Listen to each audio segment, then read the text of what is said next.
Վերջացնում ենք, վերջացրեցինք, բոլորը վրձինները դնում են, դրեք ձեր վրձինը։ Ես ձեզ խնդրել էի վերարտադրել այս կնոջը ձեր հասակում։ Չգիտեմ ինչքանով դա ձեզ հաջողվեց, բայց այժմ ես չեմ ուզում խոսել դրանից, ես ուզում էի խոսել այս քանդակի մասին։ Այս քանդակը շատ հետաքրքիր պատմություն ունի։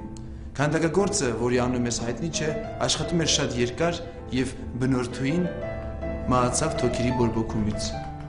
Բնորդուին մահացավ, բայց քանդակը ապրում է մինչև այսօր։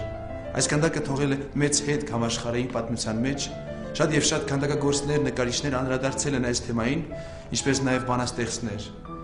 Եվ մեր հայ մեծ բանաստեղծներից նույնպես անդրադարձել են այս թեմային։ Ես կուզենայի մի քանի տող ընթերցել ձեզ համար։ Ես այս ամենին նայում եմ լուր, եւ գիտակներ են խոսում իմ մեջ, ու շտկվում է աշխարհը ծուր, եւ աստղեր են վառվում մեջ ընդ մեջ։ Իմ աչքի թասից սիրտ է կաթում, սիրտը լույսի տիեզերական։ Տեսնես էլի կա ոգին արթուն եւ գիտ եւ գետ Այստեղ կա եւս մի բանաստեղծություն կապված այս քանդակի հետ, բայց բանաստեղծությունը այսօր անտեղի է, ավելի հետաքրքիր է իմանալ ձեր կարծիքը այս քանդակի մասին։